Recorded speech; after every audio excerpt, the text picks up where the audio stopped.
নমস্কার বন্ধুরা, welcome to সম্পাস kitchen. আজকে নিয়ে হাজির হয়েছি দিওয়ালি স্পেশাল স্ন্যাক্স রেসিপি। আগে দুটো মিষ্টি রেসিপি দিয়েছি, আর শুধু তো মিষ্টি মুখ করলে হবে না, একটু স্ন্যাক্সও তো চাই। তাই জন্য আজকে আমরা বাড়িতে তৈরি করব ঝুরি ভাজা। খুব সহজভাবে তৈরি করব, দেখতে এত সুন্দর হয়েছে, খেতেও কিন্তু দারুণ টেস্টি আর মুচমুচে। আজকে রেসিপিটা ভালো লাগলে রেসিপিটাকে লাইক করতে, শেয়ার করতে ভুলবেন না। তাহলে চলুন ঝটপট শুরু করি। সবার প্রথমে একটা বোল নিয়ে নিয়েছি, এর মধ্যে নিয়ে নেব বেসন। এখানে আমি 2 কাপ পরিমাণে বেসন নিয়ে নেব। 250 গ্রাম বেসন নিয়ে নিলাম। এবারে এর মধ্যে দিয়ে দিচ্ছি 1/2 টিস্পুন নুন। নুনটা স্বাদ অনুসারে অ্যাড করতে হবে। 1/2 টিস্পুন দিয়ে দিচ্ছি গোলমরিচের গুঁড়ো, 1/2 টিস্পুন লঙ্কার গুঁড়ো, 1/2 টিস্পুন দিয়ে দিচ্ছি হলুদের গুঁড়ো, আর দিয়ে দিচ্ছি 1/4 টিস্পুন হিং। এবারে সব কিছুকে একটু ভালো করে মিক্স করে নেব। যে মশলাগুলো এর মধ্যে দিলাম ভালো করে বেসনের সঙ্গে মিক্স করে নিচ্ছি। এবারে একটা কড়াইতে 1/4 কাপ সর্ষের তেল আমি গরম করে নিয়েছি, সেই সর্ষের তেলটা এর মধ্যে দিয়ে দিলাম। প্রথমে চামচের সাহায্যে ভালো করে মিক্স করে নেব, কারণ তেলটা কিন্তু ভালোই গরম। মিক্স করে নেওয়ার পর চামচের সাহায্যে এবারে হাত দিয়ে দিয়ে দেখতে হবে ধরা যাচ্ছে কিনা। হ্যাঁ, ধরা যাচ্ছে। এবার আমরা হাত দিয়ে ভালো করে মিক্স করব, যেরকমটা আমরা ময়দাতে ময়ম দিই ঠিক সেই রকম। এই দানা দানা অংশগুলোকে মিশিয়ে নিতে হবে, যেরকমটা আমরা ময়দায় তেল দিয়ে ময়ম দিই ঠিক একই কাজটা করে নিলাম। বেসনটাকে তেল দিয়ে ভালো করে মাখার পর কিন্তু বেসনের যেমন রং চেঞ্জ হয়ে গেছে, সেরকম এটাকে মুঠো করলেও এরকমভাবে একটা মণ্ড আমরা পাবো। তাতেই বুঝতে পারবো যে আমাদের ভালো করে মাখাটা কমপ্লিট। এবারে আমি অল্প অল্প করে জল নিয়ে এটাকে মেখে নেব। জলটা অল্প অল্প করে নেব, কারণ খুব বেশি পাতলা হয়ে গেলে কিন্তু মুশকিল। ঠিক এরকম করে আমাদের মেখে নিতে হবে। আমি এখানে 1/2 কাপ পরিমাণে জল দিয়ে এটা মেখে নিয়েছি। এবারে এটাকে নিয়ে আমরা চলে যাব পরের স্টেপে। এবারে আমি একটা চাকলি মেকার নিয়ে নিয়েছি। এই যন্ত্রটা হয়তো তোমরা সবাই জানো।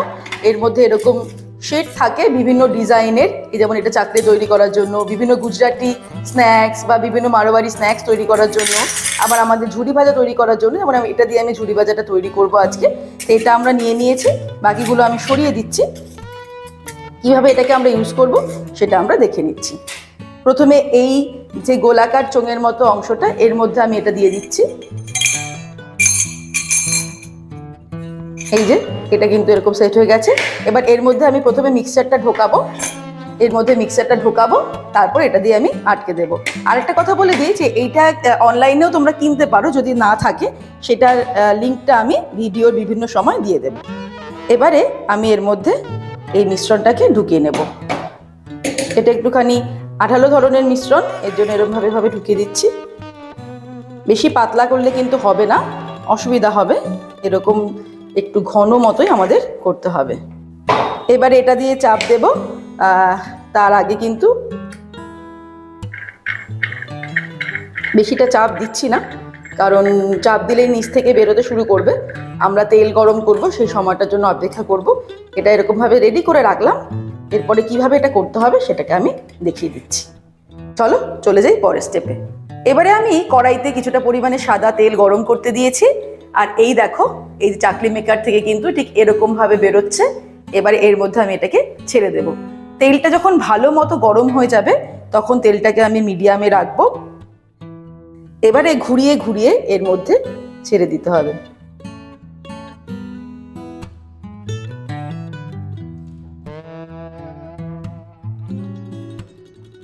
ছাড়ার পরেই ফ্লেমটা আমরা হাই করে দেব।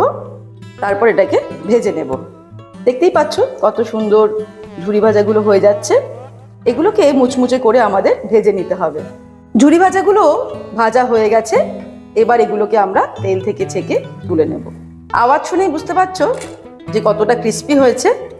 এগুলো কিন্তু খেতেও টেস্টি হবে। আর যেহেতু একদম বাড়িতে তৈরি, সুতরাং শরীর খারাপের সম্ভাবনা নেই, একদম ফ্রেশ। ঝুরি ভাজাগুলো ভেজে নেওয়ার পর এগুলোকে আমরা ভেঙে তারপরে সার্ভ করবো। দেখুন কতটা মুচমুচে হয়েছে।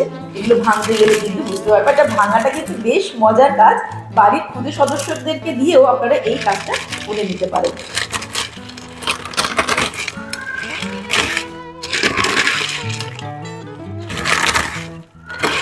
আওয়াজটা শুনে নিশ্চয়ই বোঝা যাচ্ছে কি সুন্দর কুরকুরে হয়েছে এটা। দেবেন। ব্যাস এরকমভাবে ভেঙে নেওয়ার পর এবার এগুলোকে আমরা সার্ভ করবো।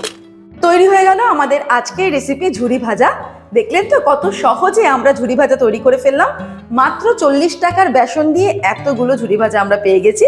আর এটা কিন্তু বাইরের থেকে অনেকটাই বেশি হেলদি, কারণ আমরা নিজের হাতে ভালো তেলে এটা ভেজে তৈরি করেছি। আজকের এই রেসিপিটা ভালো লাগলে রেসিপিটাকে লাইক করতে আর শেয়ার করতে ভুলবেন না। আর এরকমই দারুণ দারুণ রেসিপির আপডেট পাওয়ার জন্য সম্পাস কিচেন চ্যানেলটিকে সাবস্ক্রাইব করে নিন। ভালো থাকবেন, সুস্থ থাকবেন। আমি আবার হাজির হব নতুন নতুন রেসিপির সঙ্গে। নমস্কার।